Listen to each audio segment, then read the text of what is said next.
SLRC's program is a holistic one. It doesn't just cater to your intellectual needs, but as well as the emotional and spiritual.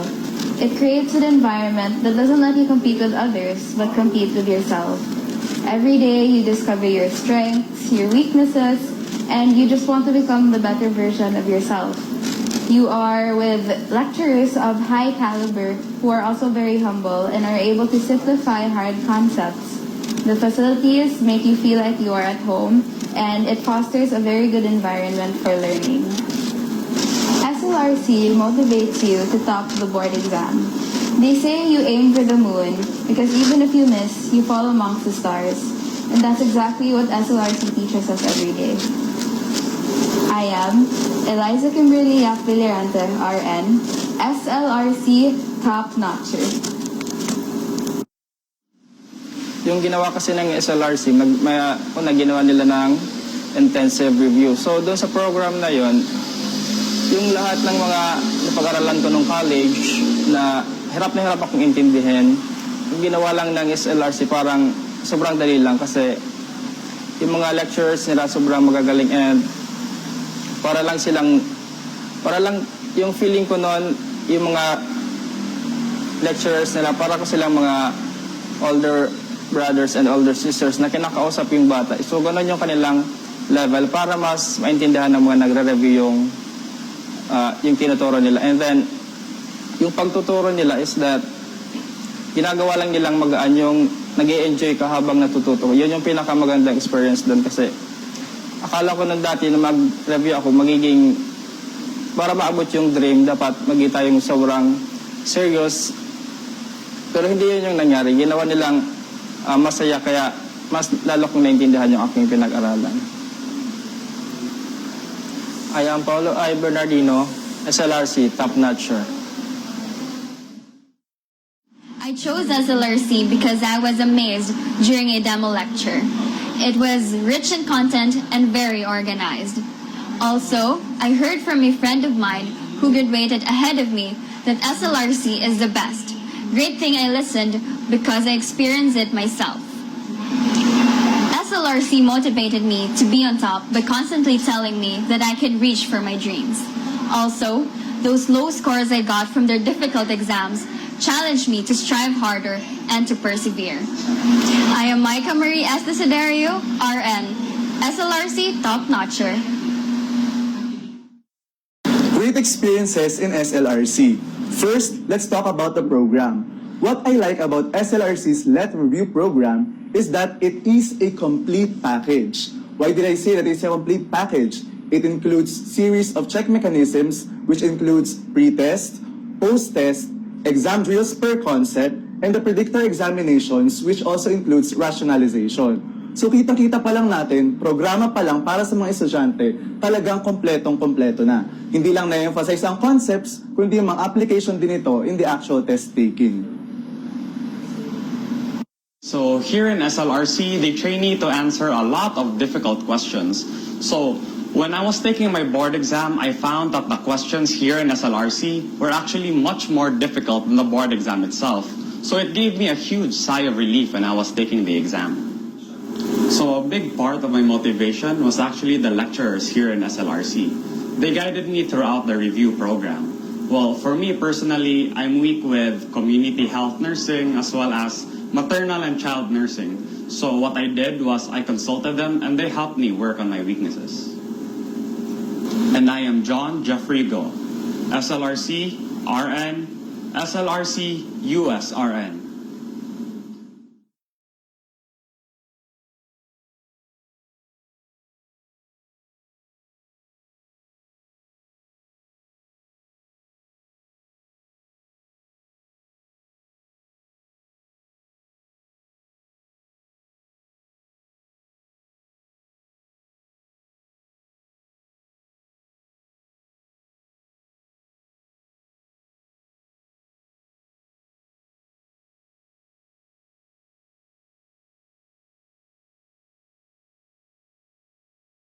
afternoon everyone. Maayong hapon kayo ng tanan. Magandang hapon sa lahat po ng nanonood ngayon sa aming Facebook Live. Okay, my name is Andrew Isaiah Bonifacio and I am a review coordinator and a lecturer for the number one, the nationwidest, and the most incomparable St. Louis Review Center, Cebu and Dumaguete. Okay? Nagpapasalamat po ako sa lahat po ng nag-log on ngayong hapon, no? Sa lahat po ng mga nakakakilala sa akin, no?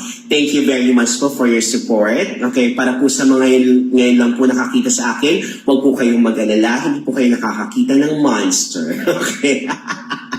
Charot lang. Okay, so why are we here this afternoon? We are here this afternoon class. Okay, class talaga. Okay, we're here this afternoon on the Facebook Live lecture for series for St. Louis Review Center as a form of marketing. So I'm very honored that they actually chose me to give one of the lectures, no? So a little bit of a background about me. So I started working for St. Louis Review Center since 2009. So this, I think, will be my 10th year, okay, of continuous lecture, no? Kahit COVID-19 pandemic pa man ang sitwasyon ngayon, hindi talaga mapigilan ang pagbibigay namin ng suporta at ng serbisyo sa lahat po ng mga aspiring professionals sa ating bansa. Okay. And talk about aspiring professionals sa ating bansa class, no? Ang topic natin for this afternoon is slightly different from the two previous lecture series that you were able to see prior to me. Okay? So, nung Saturday, you were able to see yung kay Brian Mendoza, which is more about medical surgical nursing. And then yung kay Mr. Bautista naman, which is more about psychiatric nursing, tungkol sa mga buwang-buwang day. Okay? So, ito namang i-discuss natin for this afternoon. Yes, it's not really the hardcore science type ng nursing, but technically, it's very important. No? Because ang subject na hawak ko po since 2009 is none other than your professional adjustment, leadership management, and research. Not exactly the blockbuster nursing subjects, but take note, if you've taken the board examination before or you're about to take the board examination this year, okay? These subjects are very important. Sila ang susi sa pagpasa ninyo sa actual board examination. At pakitanong po ang lahat ng mga nakatake ng board examination ng nursing, they will all hands down say that PALMR or PALMR, Prof. Adds Leadership Management and Research, they all appear class in the board examination. Maka-test 1, 2, 3, 4, and 5 class, lalabas ang PALMR. Okay? Kung may superstar, ang superstar ay medical surgical nursing, ang community health nursing ay megastar daw, ang star for all seasons ay ang PALMR. Okay? So, hindi nyo dapat tinitake for granted ang mga subjects na ito. At lalong higit ang topic natin for this afternoon. Why?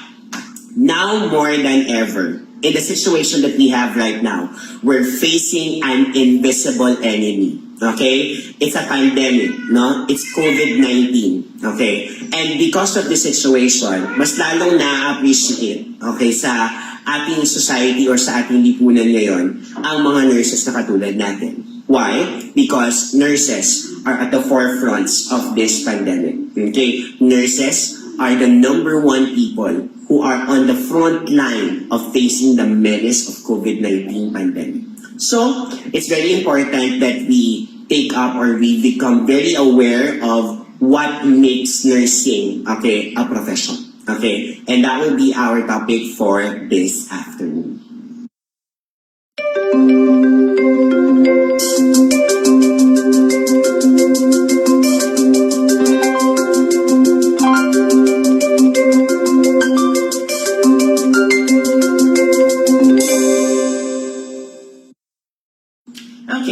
So, first things first, before we go on with the discussion of professionalism, we'll have to first define the very term that we will have to be able to repeat while we are discussing about the concept. So, and that is the term profession. Okay? So, there's a lot of definition for this word, no? If you try to check online as well as with other resources, no, parang you'll get confused in terms of ano ba talaga ang isang profession? So, what is it really, no? So, for a definition of profession class, as you can see now in your slide, okay, in your Facebook Live lecture, I've chosen only one definition that parang encompasses majority of the terms that is usually connected class with the term profession. And it's a definition coming from Huber in 2000. So reading the definition class, no, profession is a calling, vocation, or form of an employment that provides a needed service to society and possesses characteristics of expertise, autonomy, long academic preparation, commitment, and responsibility. So as you can see, in this actual definition, it's very broad, no? It contains other terms that will require definitions as well. Let's say, for example, the term calling. So when you say calling, no, you're talking about an ambition, something that you wanted to be when you were, something that you would always wanted to be when you were smaller. Okay? So for example, when you were a toddler, no, or when you were a preschooler, you wanted to become a doctor. So that feels like a calling. Okay? A vocation is something that you are prepared to do for the rest of your life. Okay? And the word service means that you have to be able to give something back to people for you to be able to fulfill, okay, a certain goal that you have. Okay? And we also have the big words here like the words autonomy, preparation, commitment, and responsibility. Okay? This is a very good definition of what a profession is. It actually summarizes majority of the characteristics or the criterion that will qualify a particular activity as a profession. Okay? But take note, there's one word here that's missing in terms of the definition of a profession. Okay? Actually, majority of the time, ito yung term na ini-interchange ng mga tao in terms of the word profession, no? That when you try to ask them, okay, what is your profession, they will actually give this. And I'm talking about the term occupation. So, may pinagkaiba ba class ang term na occupation sa term na profession? Okay? Let's find out. We'll have to define first or differentiate between what an occupation is and what a profession is also para ma-end na yung confusion between the two terms. Alright, so as you can see here on the left column we have the definitions of an occupation and then on the right we'll now post the definitions of what a profession is. So their first basic difference is that an occupation, the training occurs on the job, but in a profession, education has to happen first in a formal setting. Okay? In an occupation, work is largely manual, but in a profession, work involves mental creativity or it's a more intellectual task or activity. In an occupation, it's most of the time guided by experience, but in a profession, it's most of the time guided by a scientific method. Okay? Hence the fact that professionals undergo education in a formal setting. In an occupation, workers are most of the time supervised, but in a profession, workers are most of the time very independent or autonomous. But in an occupation, accountability rests with an employer, and in a profession, accountability rests with an individual. So to summarize, technically, if we try to use like a figure of speech for people who are doing an occupation as well as for people doing a profession, an occupation is more like a blue-collar job. Okay?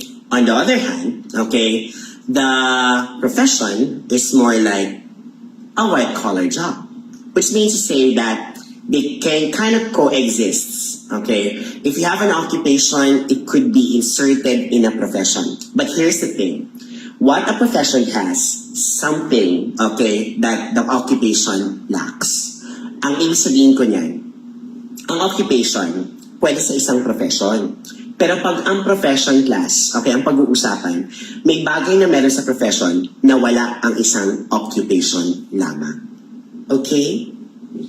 Okay, to cement now the basic difference between an occupation and a profession, we have three scholars, namely Sims, Price, and Irvin, as well as in the year 2000.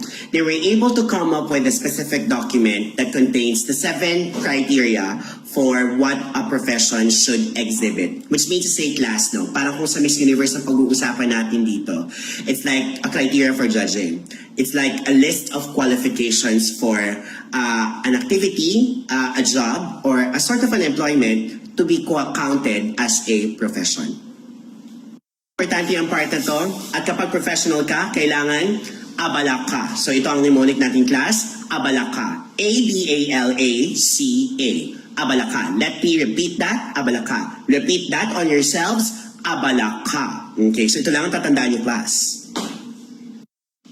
Okay, so what does abalaka stand for? Letter A stands for autonomy, B stands for body of knowledge, A again stands for academic achievement, L stands for long-term commitment, A stands for association, letter C stands for code of ethics, and the last A stands for altruism. Okay? So autonomy, body of knowledge, academic achievement, long-term commitment, association, code of ethics, and altruism. That is your abalaka, or the 7 characteristics of what a profession should be. So what does each of the word in abalaka stand for? The first one, autonomy, it stands for the control over one's practice, meaning to say you are an independent practitioner. Okay, that's the first mark of a profession. Second is body of knowledge, which means to say that you do things scientifically. Now, body of knowledge is one word, science. Number 3, we have your academic achievement. To become a professional, Sims, Price, and Irvin says that you have to graduate from college. Okay, next, a professional has an oath. So if a professional has an oath, the professional has to be loyal to that oath. So long-term commitment is also an element. If you are a professional, you're not alone in what you do. So you can form an association. That's a mark of what a professional is. Code of ethics assures the public that you follow a certain standard of what is right and what is wrong. And lastly, altruism. Okay, altruism meaning you put others' needs above your own. It's a form of service. Okay, so put them all together, you have a profession.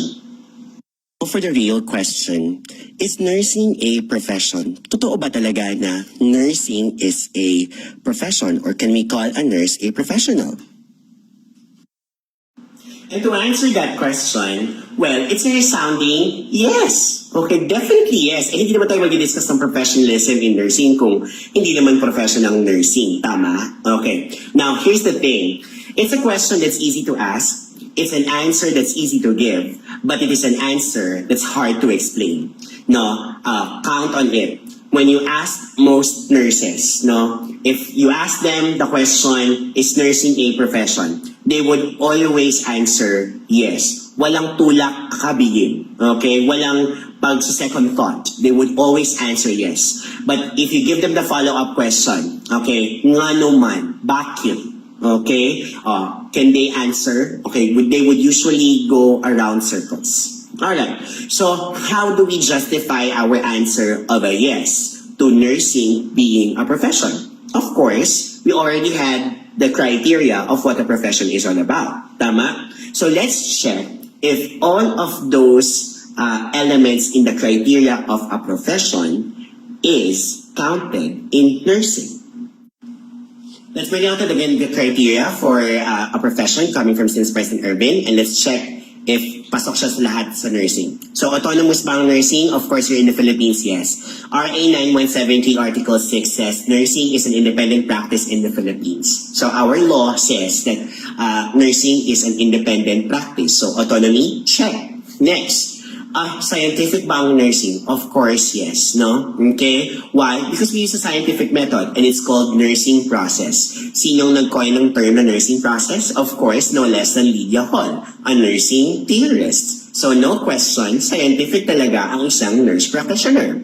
Now, for you to be able to become a nurse, you have to graduate from college, no? Especially here in the Philippines, na Commission on Higher Education or CHED ang gumagawa ng curriculum, no? CMO number 15 series of 2017 ang current curriculum ng nursing sa Pilipinas. Okay, do we have long-term commitment? Of course, we take an oath prior to being registered or being licensed. And whenever we are licensed by the PRC, we have to renew our license every 3 years. Okay, that shows loyalty. Okay? Lifetime ang practice natin, pero we have to renew every 3 years. Then, ang association, of course, obvious naman yan, we have here in the Philippines, PNA, or Philippine Nurses Association, established in 1922 and founded by Anastasia Hiron Tupas. Okay? And for Code of Ethics, of course, we do have a Code of Ethics. Our own Code of Ethics is known as BON Resolution number 220, Series of 2004. Okay, we have our own. We don't borrow coming from the medicine or other courses last. And the last but not the least, altruistic ba ang nurse? Selfless ba ang nurse? Of course, because nurses care. Okay? Period. Yun lang ano nun. Okay? And the fact that you can see now that all, okay, criteria for a profession is present in nursing practice. Therefore, we conclude, especially here in the Philippines, that nursing is indeed a profession. Period. So now that we have already established the fact that nursing is a profession, the next thing that we have to be concerned now is about the image of nursing as a profession. So, image this class will not depend upon us. So, kanino ba magdedepend technically ang imahe ng isang profession? Sa ating ba na professional mismo o dun sa tao, sa lipunan? Of course, class, an image or a reputation depends upon people. It depends upon how they think about us. Okay? It depends upon how they perceive us. Okay? And to be honest, no, there are some stereotypes about nursing profession. Well, that's not really helpful, no? And let's just say that popular culture about nursing's image, okay, sometimes it's not very helpful in terms of helping our reputation become pristine and crystal clear na talagang professional talaga tayo. So one particular example of a stereotype about nursing is, ito yung pinaka-common, no? It's handmaiden image, no? So we are usually seen as a handmaiden to another empowered professional. And of course, sino pa ba yung professional na usually tayo ay treated as an assistant only? Of course, it's the physician. Okay? Long before the establishment of physicians, as well as nurses, as professionals, no, we're always seen as playing second instrument, no? We're always seen behind, okay, the physician, okay? And sure enough, up to this moment, or up to this century, no, people still see us as just mere assistants, no? Now, sharing from an experience coming from a colleague, no, na magbibigay siya ng discharge instructions to a particular patient because nurses can give discharge instructions. And this particular patient said na, I don't want to receive the instruction from you. Do not waste your time. Do not waste my time. Huwag ka na magsalalaway mo, nurse. Hintayin ko na lang ang doktor. Okay? Which means to say, no, this particular aspect of practice, no, or doon sa pasyente na yon, to be more specific, hindi niya nakikita na ang nurse ay isang independent practitioner. So, what particular criteria of a profession, according to St. Spice and Irvin, ang affected dyan? Of course, it's the very first element, which is autonomy. Okay? So, yung autonomy dyan ang technically affected. Dahil nga, people do not see us as an independent practitioner rather than just a handmaiden or an assistant to a physician. Okay? Another common stereotype of nurses all around the world is the angel of mercy stereotype. Okay? So ano naman tong angel of mercy na ito? Alright, so on onset, no, when you say angel of mercy, it sounds positive, no? Parang, kasi when you say angel of mercy, it's something that you're given an ability to help people become well, no? You're given an ability to, give the people the capacity to recover. Okay, mercy parang equates to recovery in one way or another. Tama? Okay. So, some people, they see our mere presence in the hospital or mere presence in the facility that nandun lang ang nurse, no? Feeling nung tao gagaling na siya. Okay? Sa unang banda, maganda yan. Okay? But in the long run, okay, if you try to check it, na may angel of mercy image ang nursing, it just goes to show that people believe that it's our mere presence or our mere immaculate appearance, no, within their premise ang nagpapagaling sa kanila. Not our ability to perform scientific interventions, not our ability to apply the nursing process, not our ability to formulate the best nursing care plan to help them achieve an optimum health status. So, anong criteria ng profession ang naapektuhan whenever people see us as the angel of mercy image? Of course, it's the body of knowledge. Okay? At ito yung nakakaloka sa lahat. Okay? Ito yung medyo nakaka-offend. Hindi na pala medyo. Offensive talaga. Okay? And this is none other than the stereotype of a naughty nurse. Okay? And ano ba itong naughty nurse? As you can see in the picture, okay, this is when the image of nursing is being objectified. Okay? This is a highly sexualized version of a nurse. Naging popular ito, class, ng World War II. Okay? Kasi from the Angel of Mercy stereotype, okay, yung mga nurses na tumutulong sa mga sundalo, okay, ng World War II, okay, they sort of converted them to pin-up girls, okay? And when you say pin-up girls, no, ito yung parang older version ng mga Playboy model. Nakaka-lurky ito, madam. Diba? So, ibig sabihin, nurses like us, no, kay babae ka man, kay lalaki ka, kay bayot, kay tomboy ka, you are reduced to a sex object. Okay? Which is not good, right? I remember when I was in Dumaguete once upon a time. I was riding to my hotel, and then I saw a motorcycle rider. He was wearing a t-shirt, okay? And then on the back of his t-shirt, he has this acronym of nursing, no? N-U-R-S-I-N-G. Okay, so ano daw ang ibig sabihin ng term na nursing? So, N-U-R-S-I-N-G, if I can just write it, no? Okay? N is nurses, U usually are renders, S, sex, I in, and nautical, G graduates. Okay? Nurses usually render sex in nautical graduates. Yun daw ang ibig sabihin ng nursing. Nakakaloka, di ba? Okay? Graduate ka ng 4 na taon ng Bachelor of Science in Nursing.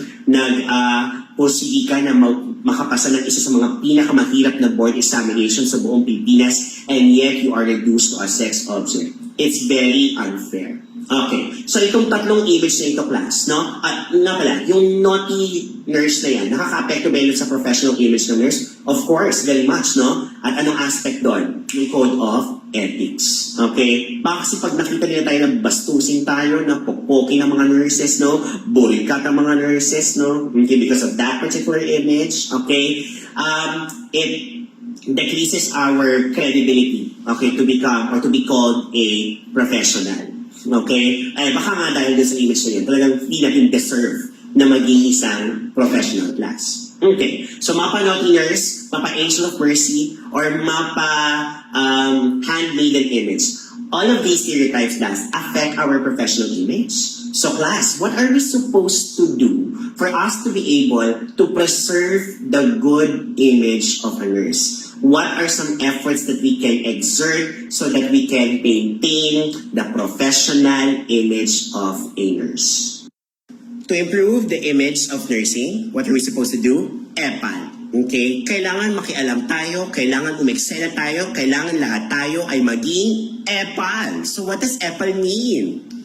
Okay, so what's the meaning of EPAL? Again, okay, let's start with E, educate the public on what is a professional nurse. Okay, so whenever there's a situation that concerns people having misconception or misinterpretation of what nursing is or who a nurse is, no, you have to be very assertive. You have to go into the scene. You have to make EPAL, no? You have to take note kung ano ang mga pwede mong i-correct sa kanang mga misconceptions. Because that's where we usually start in terms of how to improve the image of nursing. Letter B stands for participate in activities that uplift the reputation of the nursing profession.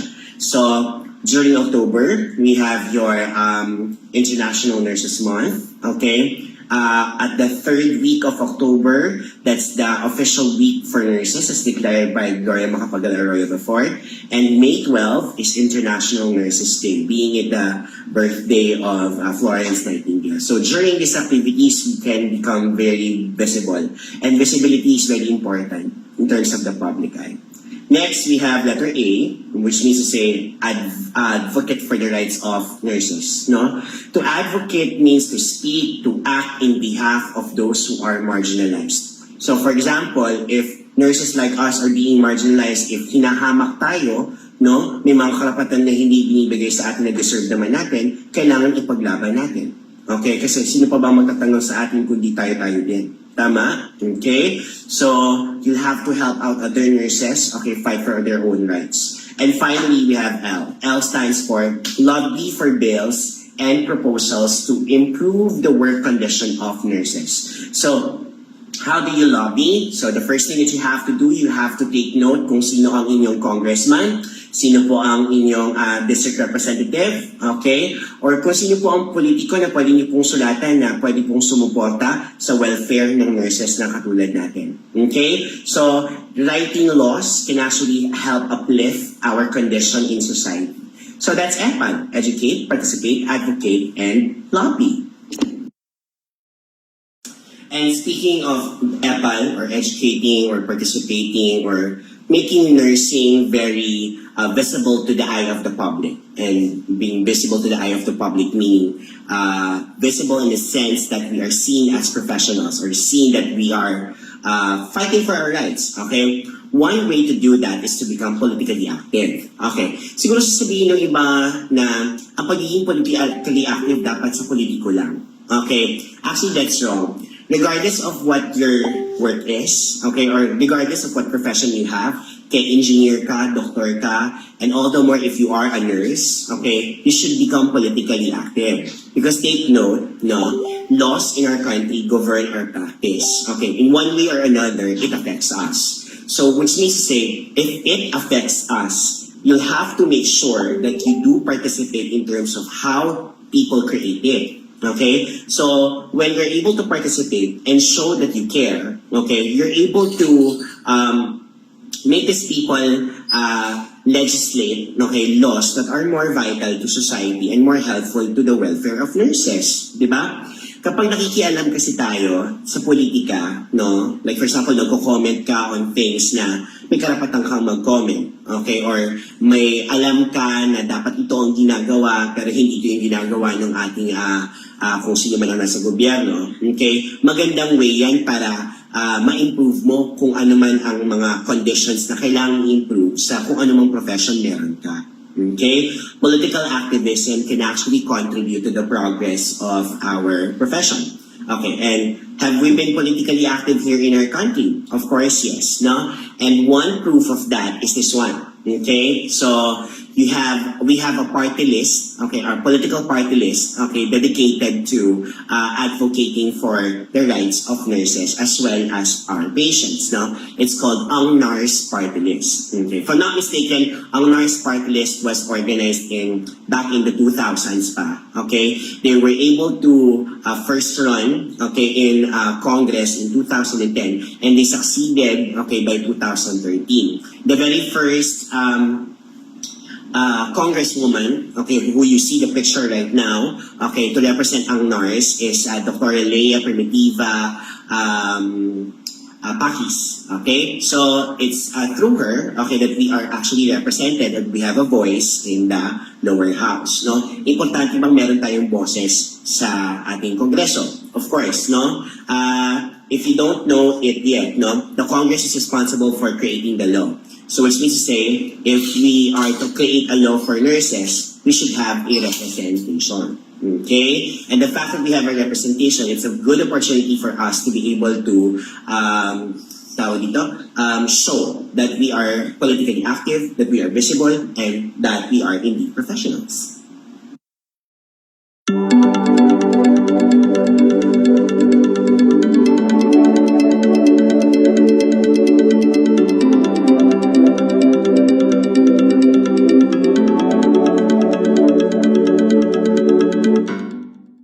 To our next topic, let's discuss first, or let's have a practice question first. Okay, this is the best way for you to rehearse for the board examination.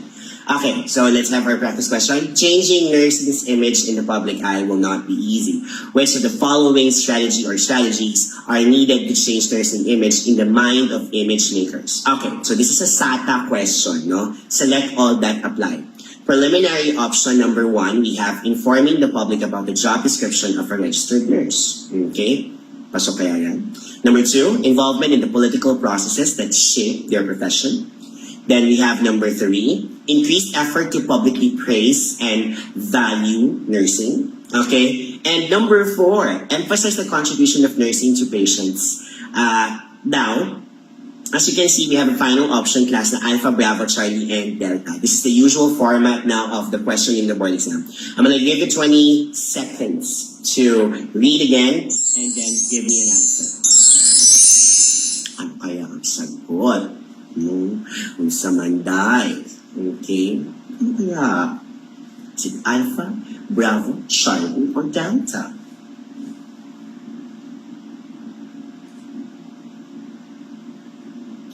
Okay, time's up. Okay? So, let's analyze the question. So, kung ako ang sasagot ng tanong, I'll look at the stem first. The stem is the last sentence before the preliminary options. So, nandun talaga yung tanong. Okay? And then I will highlight what the question is really asking. No? Kaya ganyan sa board exam, okay, excited. Like example, this one. You're looking for needed to change nursing image. So, technically, you're looking for something positive. Okay? Positive bang one? Inform the public about what job description of a registered nurse is. Can this improve the image of nursing? The answer is check. Okay? So kung check ang one, definitely mali ang Charlie, mali din ang Delta. Okay? Bakit pala silang mali? Kasi wala silang one. Okay? Yung 2 kahit hindi natin pag-usapan. Bakit hindi natin kailangan pag-usapan ng 2? Automatic tama yan. Okay? Bakit automatic na tama yung number 2? Okay, because look at the remaining options. Alpha and Bravo, both of them have number 2. Saan magkakatalo to? Sa number 3 at saka sa number 4. Of course, basahin mo na lang yung 3. Pag tama ang 3, which is tama nga, okay, Bravo ang tatama dyan na sagot. Okay, kasi yung Alpha, wala siyang tamang, wala siyang 3. Okay? So that's how you would usually manage, no? Select all that apply questions in the actual board examination. Okay? SATA questions are actually time wasters sa board exam. So which means to say you have to have a specific strategy in terms of how to do it. So ako ang strategy ko, STEM, keyword, positive, negative, okay, preliminary option, okay, number 1, then try to eliminate which are the options na, or nasa final option na hindi tama kasi wala yung preliminary option doon. Okay? So that's one way for you to be able to use, okay, that strategy in terms of the board examination question. Okay? Sige. Let's now move on to our next topic.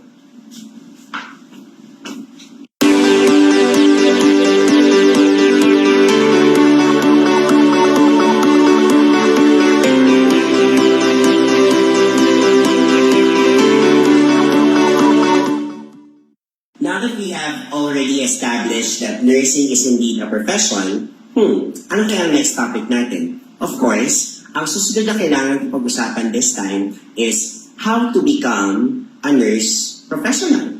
O, diba? So, how to be you po, sir? Okay, so technically yun ang question. Okay? So, what's our technical route to becoming a professional nurse in the Philippines? Okay, ano bang mga basic requirements ng pagiging isang nurse sa Pilipinas? Okay? May mga prerequisites ba or may mga certain qualifications ba na kailangan meron ang isang tao bago siya makapasok sa profesyon ng pagiging isang nurse? Okay, so let's talk about the 3 basic requirements of what a person needs to become a professional nurse. In terms of becoming a professional nurse in the Philippines, we have 3 basic requirements. Okay? So ano po ba ang 3 basic requirements to practice nursing in the Philippines? Alright. So, very easy yung number 1. Okay? Question.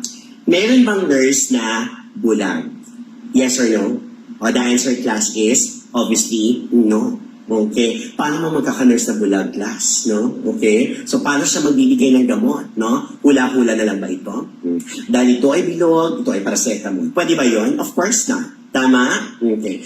May nurse bang kuba?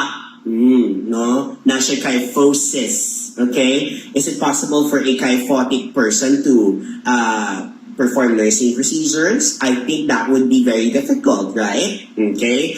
May nurse bang schizophrenic? Oh my God, it is schizophrenic dahil, okay? Ano yung sabihin is schizophrenic, no? May active delusions and hallucinations. May active hallucinations and delusions, okay? So, I think you would not want a nurse to be like that. Tama? So, what's the very first requirement to practice nursing in the Philippines? And I think also in the whole wide world, the very first requirement to practice nursing in the Philippines, class, is to become physically and mentally fit. Okay? So, klarong-klaro yan, ha? Physically and mentally fit. Yan ang number 1, okay, na requirement to practice nursing in the Philippines. Okay. Why? A clean bill of health is a prerequisite because your job as a nurse is to care for patients who are technically sick, di ba? So how can you help people recover when you yourself, you have an issue? Tama, with your health status. Okay? Kung class, no, there's a saying, you cannot give something that you don't have. Hindi mo maibibigay ang isang bagay na wala ka. O, di ba? Charot. Okay? So, which means to say, if you have a health issue, you have to resolve that issue first before you start practicing as a nurse. Okay? So to help people achieve an optimum health status, you have to be also on an optimum health status. Okay? I remember when I first entered college, for nursing, I had to go through an interview, and during the interview, they had to physically examine me. Okay? Right then and there. Bilang mga nurse naman ang mga nag-i-interview sa akin. Okay? And now I understand, because physical status and mental status are both very important in terms of becoming a professional nurse. So that's number one. Okay? Number 2 requirement to practice nursing in the Philippines definitely is to graduate from elementary, high school, college, or definitely class college. Alam kung high school ka, nanonood ka ngayon, you better look for something else to watch kasi medyo premature pa para manood ka at this time. Okay? You have to be a college graduate to be able to practice nursing in the Philippines. And there's only one degree available for nursing practice in the Philippines class. And this is none other than your Bachelor of Science in Nursing degree. Okay? Since 1983, this has been the implemented curriculum or prerequisite for aspiring people who want to become a professional nurse. Okay? I'm a BSN graduate. Okay? You watching right now, I bet you are also a BSN graduate. Okay? At kung kakagraduate mo lang sa panahon ng pandemic na ito, wala kang graduation rights, congratulations. Okay? So, second requirement po ang BSN degree. At last but not the least, in terms of our requirements for practicing nursing in the Philippines, is of course a license. Okay? Yan ang pinakahuli at isa rin sa pinaka-importanting requirement to practice nursing sa ating bansa. Okay, let me ask you, license, is this a privilege or is this a right? Okay. Ang lisensya ba ay pribilehiyo o karapatan? Okay? So, ano po doon? Privilege or right? Okay? I-comment na po dyan. Okay? So, mukhang may nanalo na, privilege ang tamang sagot. Okay? Yes, your license is not a right. Because if it's a right, class, we should not be doing anything like this right now. Why? Because if it's a right, after graduating from college, you can go straight to the PRC and demand for your license. Well, it's not like that. Not everyone can become nurses. Tama? Okay? Which means to say, class, that only a few can be given this particular privilege. Okay? And since it is a privilege, class, it is given to you, it can also be taken away from you.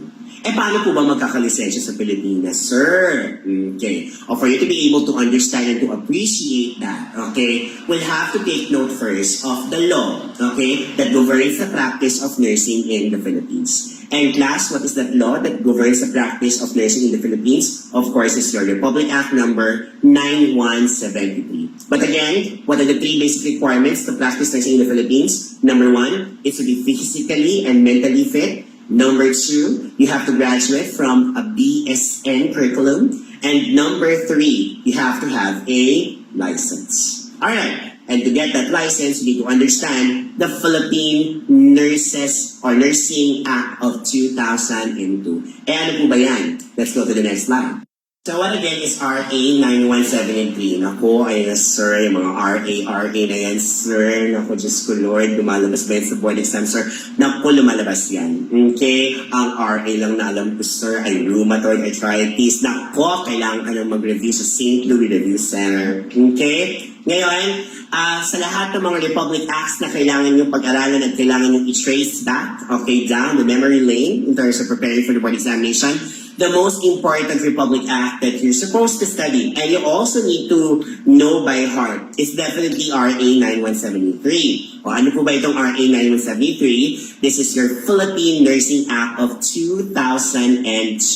Okay? It is a comprehensive law that repeals the previous law that is RA 7164. Ano naman yung RA 7164? RA 7164, that is your Philippine Nursing Act of 1991. Okay? So which means to say, class, it took 11 years to repeal. When you say repeal, it's to change, okay, as well as to replace, okay, the previous law with a better, okay, more relevant law. Okay, so what are the important facets or aspects of this law, and what usually comes out of the board examination? So of course, no, before we go to that, we'll have to take note first. How did this law came to be? Okay, paano po ba naging batas itong batas na ito? Okay, let's go to the next slide. Okay, so what are the basic differences between RA 7164 and RA 9173? Let's start with the BON.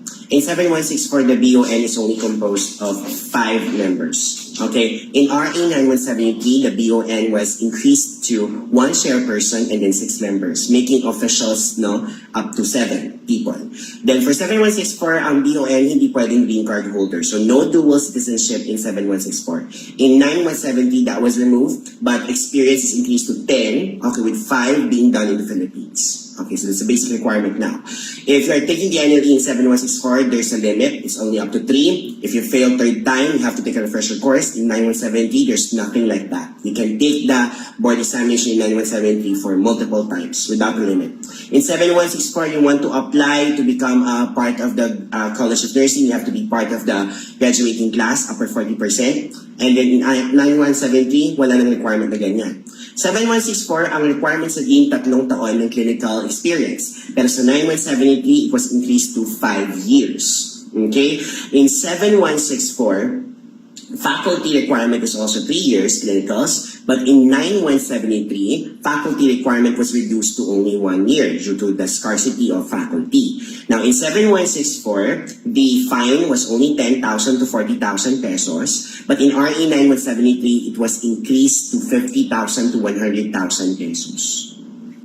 Okay, so now that we know the basic difference between RA 7164 to RA 9173, let's now discuss the salient features of the law. Okay, so ano ba yung possible na pwedeng lumabas sa actual NLE? Ano ba yung mga usual favorite aspects ng RA 9173? And to tell you honestly, RA 9173 is a very long document. No, it contains more than just 6 articles and more than just 20 sections. Okay, so which means to say that you'll have to be able to get the most important details out of it. So ako, personally, in terms of my experience as a lecturer, I was able to create a mnemonic using the actual numbers of the law. Okay? So ano ba ulit yung actual numbers ng batas? Okay? Ang actual numbers ng batas ay 9173. Diba? Let's repeat that. 9173. Again, 9173. Okay.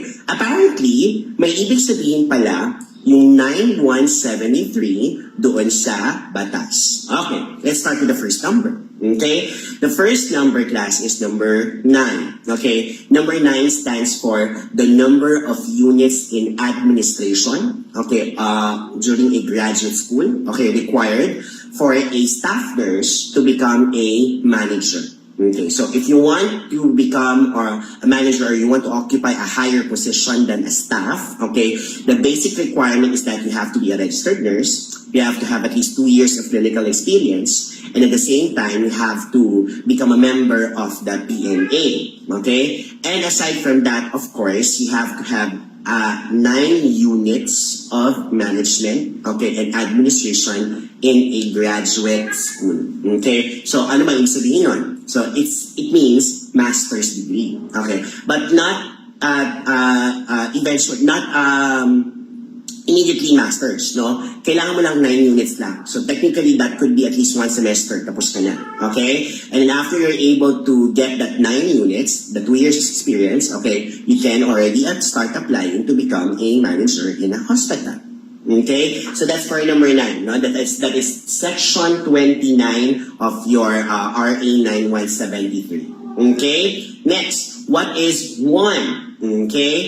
Ang 1 naman, class, of course, it refers to the only accredited professional organization for nurses in the Philippines. Okay, so it's the only accredited professional organization for nurses in the Philippines. That's none other than the Philippine Nurses Association. Again, founded in 1922 by Anastasia Hiron Tupas. Okay. Take note, class, that your PNA membership, it's a prerequisite for a registered nurse to practice nursing in the Philippines. What do I mean by that? Okay, hindi po kayo pinipilit ng PNA na mag-member. Okay? If you pass the board examination, okay, and you want to become a registered nurse and you don't want to become a member of the PNA, that's fine. Okay? But if you want to practice nursing in the Philippines, no, especially in public health facilities, no, it will require you to become a PNA member. You want to become a dean of the College of Nursing, you have to be a PNA member. If you want to become a faculty, okay, of the school or College of Nursing, you have to be a PNA member. If you want to become a BON, you have to be a member of good standing in the PNA. Okay? So, ang PNA, no, it's very powerful in terms of nursing affairs in the Philippines, and being the accredited professional organization for nurses in the Philippines, okay, its number 1 mission is to champion the rights of nurses, okay, improve and enhance the image of nursing as a profession in our country. Okay? So that's your Philippine Nurses Association. Isa lang siya. Okay? Nag-iisa. Okay? Ang accredited professional organization for nurses in the Philippines. Alright. What is next? Okay? Ang next sa atin, okay, na number ay number 7. Okay? So what's number 7? Number 7 stands for the number of officials in the BON. Okay? Number of officials in the BON. So akala ko ba 6 members yun dahil? Okay? Pag sinabing members o ang pagtanong sa board examination ay members, ang isasagot mo 6. Pero kung officials ang pangutana or tanong sa board exam, you will answer 7. Bakit 7? Kasi diba, 1 chairperson and then 6 what? Members. Okay. Now, who nominates the members of the BON? Of course, it's the accredited professional organization. Which means to say, class, na if you're not a member of the PNA, you cannot become a member of the BON. So, how can you get nominated? Kaya hindi ka naman member ng accredited professional organization. Okay? So, they're nominated by the PNA, and then who appoints the members of the BON? Of course, it's none other than the President of the Philippines. Malacanang po ang nagbibigay ng appointment sa miyembro ng BON. Eh sir, bakit ganun? No? Taas naman ang level ng appointment? President. Okay? President kasi when it comes to affairs that concerns nursing, ang pinaka-representative ng presidente about profession ng nursing is TRC. At ang arm ng TRC that takes care of affairs about nursing is of course the BON. So tama lang na ang BON ay i-appoint ng taong nire-represent nila, which is the President of the Philippines. And because the President is the only one who can appoint the member of the BON, the President is also the one who can suspend or who can remove someone in the BON. Okay? So current BON chairperson po natin ay si Miss Glenda Arquiza. Okay? And then she has currently 6 members. Okay? Nakompleto na po sila. And all-girl group po ang ating BON as of the moment. Okay. So, how to become a BON? Ano po bang mga qualifications na mention na natin yung iba kanina? Tama? Okay? So, if you want to become a BON, of course, you have to be a registered nurse in the Philippines. Okay? Natural born citizen also of the country. Okay? You have to have at least 10 years of experience, 5 of which was done here in the Philippines. So kung 20 years kang nag-nurse sa US, 20 years kang nag-nurse sa Middle East, no? Pero wala kang experience ni isang taon dito sa Pilipinas, I'm sorry, you're not qualified to become a member of the BON.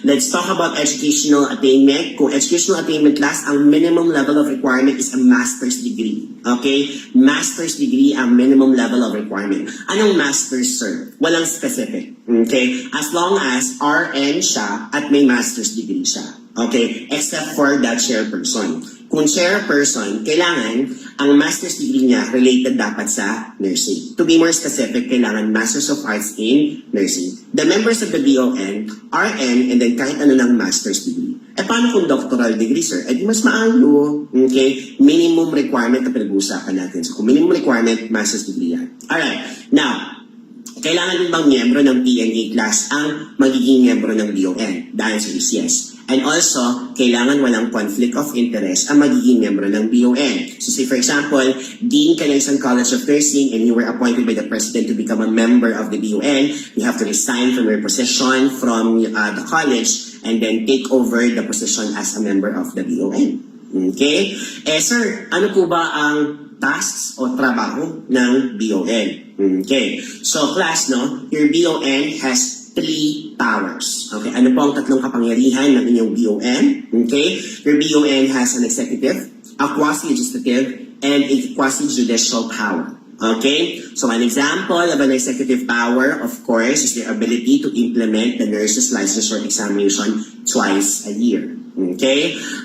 Example naman ng quasi-legislative, yung paggawa nila ng BON resolution. Example, BON resolution number 220, Code of Ethics. BON resolution number 425, that is your implementing rules and regulations. Okay? BON resolution number 125, that is your core competencies of nursing practice in the Philippines. Okay? So, yung paggawa ng resolution, paggawa ng batas yun. So, paggawa ng batas, that's quasi-legislative.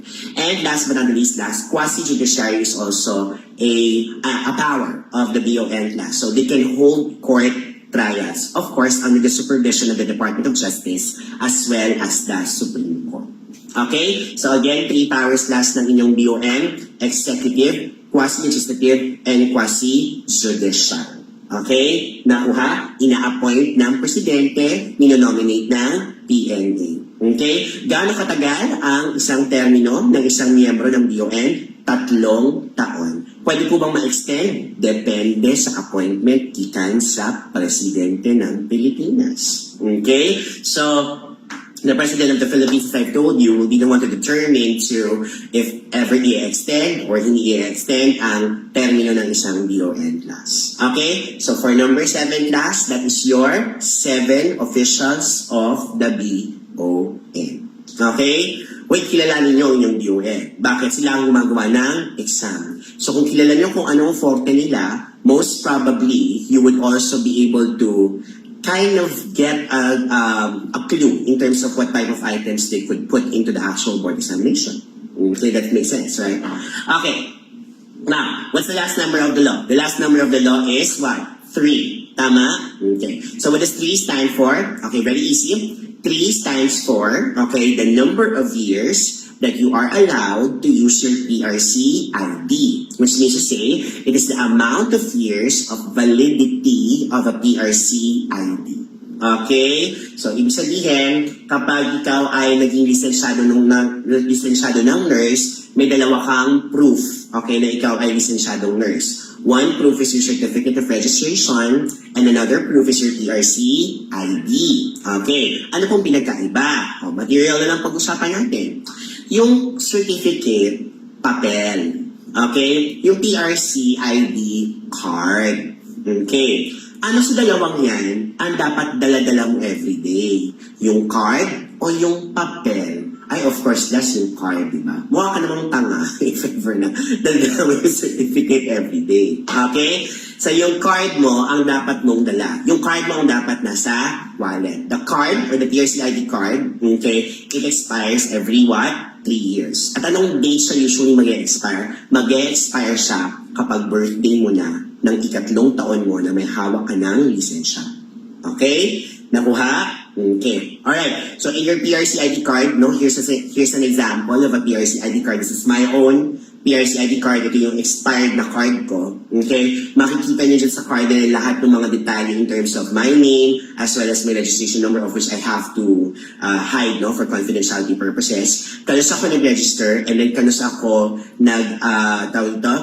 mag-expire yan. Okay? You can also locate my birthday and of course, my lovely picture.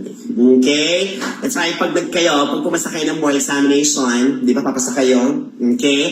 Pag pumasa kayo ng board examination, you have to make sure na maganda ang inyong picture na isasubmit sa PRC. Okay? Pakitake note yan. Okay, class. Ano ang makikita mo sa PRC ID card? Logo or seal of the commission. Okay? Ano ang makikita mo sa PRC ID card? May sample na kayo, ha? Okay? Is it logo or seal? Okay. Pinalabas yan sa board exam minsan. Okay? So, ang sagot dyan, definitely, logo. Ang makikita mo sa card. Yung seal, makikita mo yun sa certificate. Kasi diba ang seal, yun yung naka-emboss. O, diba? O, may naka-emboss ba dun sa card? Wala, dahil. Okay? Yung credit card meron, no? Okay, pero hindi man credit card ang PRC ID. Kahit ilang best mo i-swipe ang PRC ID, walang lalabas sa pera dyan. Okay? Paki-take note yan, ha? So, your license, okay, it is, renewed every 3 years. Your card, no? It's renewed every 3 years. Okay? Nakuha ba? Tanong ko lang. Okay? Tanong ko lang. Paano po ba makakuha ng lisensya? Okay? How can you get a license? Okay? O ulitin ko, di ba? License is a privilege. Okay? So if it's a privilege, there's a way for you to get it. Okay? O, depende na yan sa tao. Okay. So paano po ba makukuha ang lisensya? Okay. Let's take note of how to get registered as a nurse in the Philippines. Okay. So paano po ba ma-register dito? Depende po sa status. So una, kung ikaw ay isang Filipino citizen, there's only one way for you to get registered, and that is to pass the NLE. Okay. Kung ikaw naman ay non-Filipino citizen or ikaw ay isang foreigner, you'll have to go through the process first of reciprocity. Okay? And then kapag nakapasa ka dyan, okay, either you can get a permanent license, okay, or you can get a special permit or a temporary license.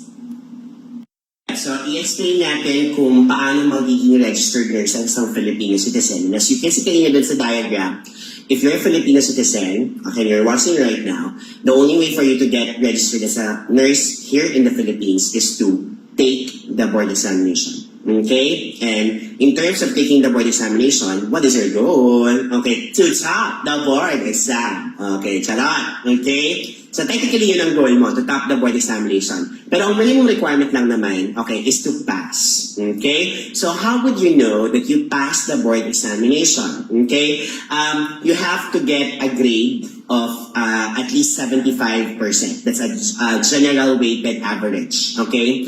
Pag pinagsama-sama yung average mo doon sa, yung rating mo doon sa 5 examinations, from test 1, 2, 3, 4, and 5, dapat umabot ka ng average na 75%. Sir, paano ko 74.8? Wala pong rounding off. Okay? 74.8 is only 74.8. That's below standard. I'm sorry you will not get your license. Better luck next time. See you next board exam. Okay? 75%, pero may isa pang kondisyon yan. Okay? Kailangan makakuha ka ng 75%, okay, na general weighted average with no grade lower than 60. Okay? Which means to say, even if umabot ka ng 75%, pero meron kang isang score na below 60%. For example, no? 99 ka ng test 1. Wow. Okay, 99 ka ng test 2. 99 ka ng test 3. 99 ka ng test 4. Pero pagdating mo ng test 5, 59 ka lang. Tinamad ka na eh. Okay? So which means to say, obviously, pag inad mo lahat yung scores na yon, 4 na 99, usa ka 59, more than 75% pang average nun, baka nga mag-top pa yun. Okay? But take note, dahil may isang score na below 60, I'm very sorry, hindi po pwedeng i-grant ang license niya. Okay? Kasi hindi siya nakamit nung specific standard na no grade below 60%. So ano mangyayari doon sa tao na nakascore ng lower than 60 doon sa isang exam? Okay? Pwede niyang ulitin yung exam lang na yon. For example, kung test 5 lang ang nahagbong siya or nabagsak siya or below 60 siya, okay, yun lang ang uulitin niya. Okay? Ang tawag dyan ay conditional examination. Okay? Now, pag tinake niya yung test 5 na yon, okay, the next time na lumabas ang result, hindi lang kailangan above 60 ang kanyang makuha. Kailangan above 75% din.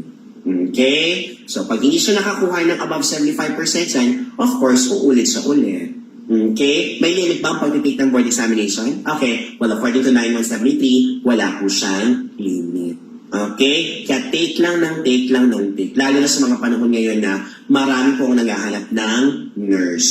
Okay? So, lalo na sa pandemic ngayon, di ba? Okay? Ang daming nag-o-offer ngayon. Yung mga group chat kasama ko. Diyos ko, offer na ganito, offer na ganyan. Okay? Kahit temporary na. No? Alright, now, let's talk about foreigners. Okay? So if a foreigner is interested to work here in our country, okay, to serve the Filipino people, okay, no, very noble yun. Alright? If ever that happens, if ever magkakaroon ng scenario na ganyan, okay, the first thing that we need to evaluate with that foreigner is the rule on reciprocity. Okay? So what is your rule on reciprocity? Okay, reciprocity is based on the principle do ut des. Okay? Do ut des translates to I give that you may give. Okay? May bibigay ako sa'yo para may ibigay ka din sa akin. Okay? Na kung ihatag sa imuha, so muhatag ka sa ako pa. Okay? Ang pangit. Anyway, so parang siya, mutual agreement, no? Between two parties, no? In terms of granting opportunities. Okay, so let's apply that do ut des or the principle of reciprocity between two nations. Okay, for example, are Filipinos allowed to work in the US as nurses? Yes or no? Okay, the answer is yes. Okay, now, since Filipinos are allowed to work in the US, okay, should we allow Americans to work in the Philippines? The answer is yes. Okay, that's one way of reciprocity. Okay. Pero class, okay, in terms of reciprocity, hindi porke nakakapag-practice tayo dun sa bansa nila, okay, pwede rin sila mag-practice dito sa bansa natin. Okay. You'll have to also check the basic requirements, di ba? Ang basic requirement dito sa Pilipinas, kailangan BSN graduate. O, kailangan from the country na saan man siya galing, BSN graduate din siya. Okay? At kung RN na siya dun sa bansa, okay, kung saan siya nanggaling, okay, papunta dito, okay, kailangan din i-verify kung paano niya nakuha yung kanyang lisensya. So, yun po ang ibig sabihin ng reciprocity. Okay, so if both countries, class, okay, have reciprocal rights, okay, in terms of the job opportunity of working as a nurse, then we can grant a license to a specific registered nurse coming from another country, even without taking that examination, provided granted na yung lahat ng conditions ng reciprocity are what? Properly met. Okay? Nakuha ba yan? Tapos, if reciprocity is positive, okay, we can either give a permanent license kung talagang permanently magpapractice dito yung foreigner, or pwede din tayo magbigay ng temporary or special permit. Okay. So kung temporary or special permit yan, may tatlong specific conditions na nakastipulate sa RE 9173 in terms of what to allow, okay, or anong mga klaseng conditions or circumstances ang pwedeng mag-allow sa isang foreigner na mag-practice dito sa Pilipinas for a certain amount of time. Okay, for example, if you're a known international expert, okay, and you have to do nursing practice here in the Philippines for a short period of time, i-evaluate ng PRC ang iyong invitation, ang iyong profile, and then once na makita ng PRC that you are qualified, okay, they will let you practice for a certain amount of time. Bibigyan ka ng special or temporary permit. Okay? Medical missions is another possible condition, which means to say for humanitarian reasons. Okay? So, pwede silang mag-practice dito sa ating bansa. Okay? And then, if you are exchange professor, okay? You're going to teach nursing here in the Philippines. Okay? So, possible din yan na grounds for granting of a special or temporary permit. Okay? So again, if you are a Filipino citizen, how do you get your license? Pass the board examination. Or better yet, top the board exam. Okay? And if you're a foreigner, first condition, reciprocity. And if it's positive, you can go for a permanent license or you can go for a temporary or special permit. Okay, so again, to reiterate, again, here are the salient features of the nursing law. Anong ating mnemonic? It's the actual number of the law, 9173. 9 standing for the number of units in administration required to become a manager. 1 standing for the number of accredited professional organization, that's PNA. 7 standing for the number of BON officials. And number 3 standing for the number of years of validity of your PRC ID. Alright, as I've told you before, kanina or a while ago, the license is a privilege, no? It's given to you, it can also be taken away from you by the person or by the institution who gave it to you. Okay? That's why, class, in your RA 9170, there are also stipulations in terms of grounds for your non-registration. Okay? So which means to say, pag sinabi mong grounds for non-registration, ito yung nakapasa ka na ng board exam, no? Nakita mo na yung pangalan mo dun sa roster ng successful examinees, no? Pero, hindi ka papayagang mag-register. Bakit? After ng 13 beses mong pagtatry ng board examination, no? Ngayon ka nakapasa, tapos hindi kaya alam mag-register. Okay. So, ano mga possible grounds for revocation of your right to register after passing the board exam? So, number 1 dyan, of course, is that you're convicted by final judgment of any criminal offense involving moral turpitude. Okay? So, in short, you're guilty of a criminal offense. Nang rape ka, nagnakaw ka, ano pa, nang rape ka ulit, nagnakaw ka ulit, o di ba? Mamamatay tao ka, okay? So, you will not be allowed to even register kahit nakapasa ka ng board examination. Okay? O, nagano ka, drug pusher ka, okay? After lumabas nung resulta ng board exam, lumabas din ang investigasyon, okay? Na ikaw ay isang drug pusher, okay? So that could be a ground for non-registration. Okay, what else? You're guilty of an immoral or dishonorable act. Okay? Ano ka? Nakakommit ka ng isang public scandal. Okay? That would be a ground, okay, for non-registration. Okay? And of course, you're declared by the court to be of unsound mind. Okay? So in short, buwang ka. Okay? So dahil na-declare na buwang ka, okay, you cannot practice nursing. So it will not allow you to register even if you are able to pass the board exam. Ang tanong dyan is, paano ka nakapasa ng board exam na buwang-buwang ka pa lang? Diba? Question mark din yun. Okay? Now, kung lisensyado ka na, safe ka na ba? Of course not. Okay? If you are already licensed, it doesn't mean that you are already safe from not being, or your license not being taken away from you. It can still be taken away from you. Okay? So there are possible grounds of revocation of your license. Okay. Of course, yung tatlong na-mention na reasons kanina about grounds for non-registration, counted din yun as grounds for revocation of your license. Okay? What else? Unprofessional and unethical conduct. So which means to say you violated any stipulation in your RA 9173. Okay? Nagkaroon ka ng administrative cases. Okay? You committed malpractice. Okay? That's a form of unprofessional conduct also. Okay? Like grounds yun for revocation of your license. Alright? What else? Gross incompetence or serious ignorance, malpractice or negligence, okay, in the practice of nursing, use of fraud, deceit or false statements, in obtaining a certificate of registration. For example, yung certificate of undertaking mo, hindi naman pala galing sa school yon, buot-buot ka lang, ikaw ang gumawa, pinagawa mo sa recto, okay, sinabit mo, nakatake ka ng board exam, pumasa ka, and then later on, discover it was fake, okay? So could that be a ground for revocation of your license? Yes, okay? And what else? Practice of nursing while under suspension. Okay? Eh di ba nga suspended ka? So, huwag ka makulit. Pag suspended, huwag ka munang magtrabaho. Once ma-lift ang suspension sa'yo, tsaka ka lang pwedeng magtrabaho. Ngayon, kung suspended ka, nagtrabaho ka pa rin as a nurse, pasaway ka. So, from suspension, we move you to what? Revocation. Ganun lang, to teach you a lesson. Okay? Nakuha ba? So those are your grounds for the revocation of your license. Alright. Now, why is this very important for all nurses to know?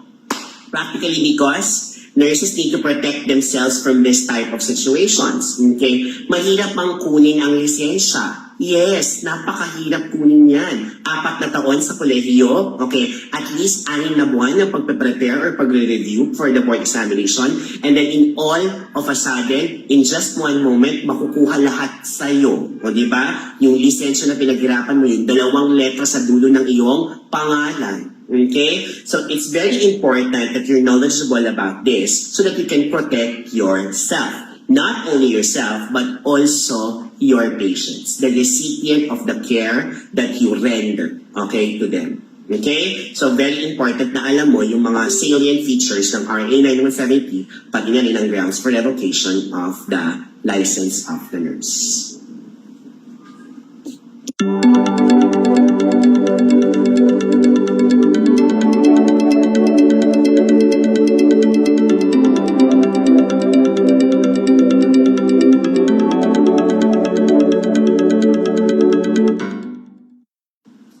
Katulad kanina, after we were able to finish the part in terms of the description of professionalism, okay, ngayon na nakatapos din tayo ng topic with regards to your requirements to becoming a practicing nurse in the Philippines in your RA 9173. Okay, let's have a quiz then. Okay, let's have a question again. Okay, so here's your question. Article 6 of the Philippine Nursing Act describes the scope of nursing. Okay, which of the following is not necessarily the duty of the nurse? Is it alpha, provide nursing care through utilization of the nursing process? Bravo, establish linkages with hospitals abroad and coordination with the health team. Okay, Charlie, provide health education to individuals, families, and communities. And Delta, undertake nursing and health, human resource development, training, and research. Okay. So katulad kanina, I'm gonna give you 20 seconds to read again this question and give me an answer. Timer starts now.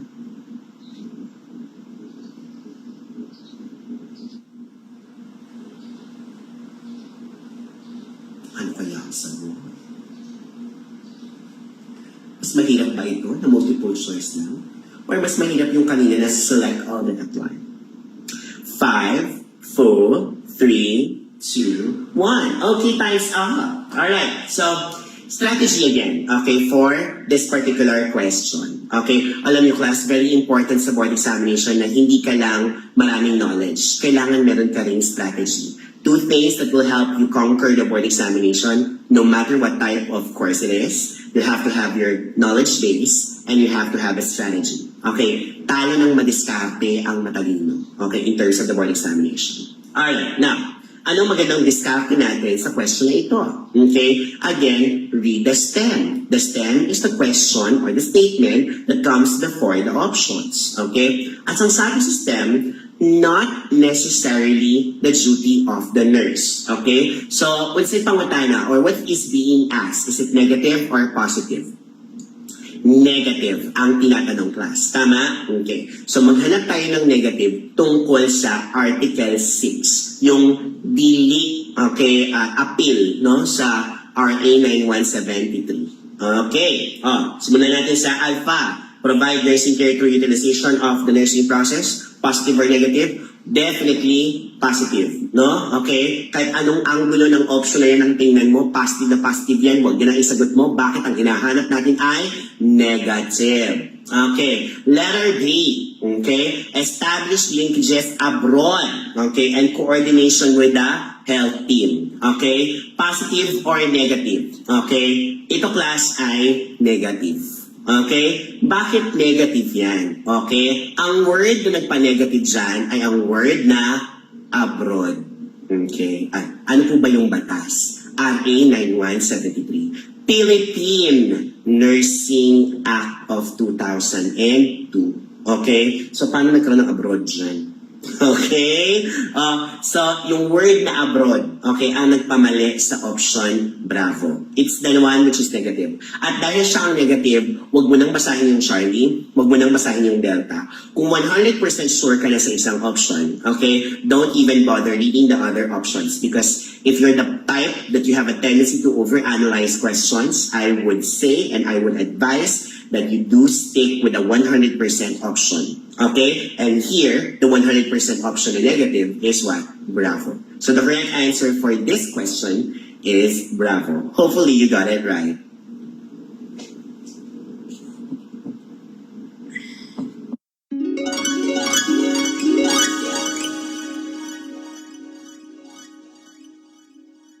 Alright, so that wraps up my discussion for this afternoon about professionalism in nursing. Okay, so I know there are some more topics and I know there are some more questions, okay, that you want to ask me, okay, about this particular discussion. Okay, so, but apparently we're pressed for time and this is the only time that I was given, so we're going to close. But before we do that, let me invite you again to again log on, okay, with the continuous lecture series, okay, for DNLE review, okay, for 2020.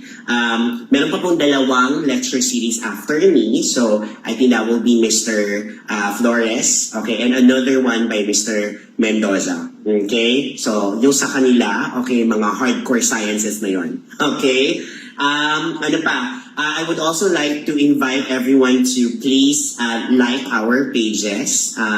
For example, SLRC Nation, kindly look for it. Just type SLRC Nation in Facebook and then like our page so that you can receive or you can follow us. You can technically also see our posts on a regular basis. Also, St. Louis Review Center, Cebu, and Dumaguete. Okay? And yes, I'm inviting everyone, if you'd like how I delivered my lecture today, and I guess you will like the whole roster, okay, of our lecturers. If you find that it's a different method of discussing. Pwede palang ma-discuss ang professionalism ng ganong paraan. Okay? So if you think it was quite clever, if you think it would be very helpful, if you're comfortable with the way we had done the lecture for today, I suggest that you enroll with us. Okay? Kindly look for our pages again, SLRC Nation and St. Louis Review Center, Cebu and Dumaguete. And then look for the link for the Google form and then also enroll. Okay, because we will be starting with our review come June 8. Okay? Makikita niyo ulit si Barney. Okay? Okay, sa review. Si Barney talaga. Okay? Okay? So kung paborito mong kulay ang violet, okay, at you'll enjoy today's lecture, okay, and all of its effects, I would suggest that you go with St. Louis Review Center, okay? And if you want to become part of the culture of excellence that we have here in St. Louis, enroll now, okay? And again, thank you very much for logging on, okay? Keep safe, everyone, and I wish you all well, okay? And God bless. Bye-bye.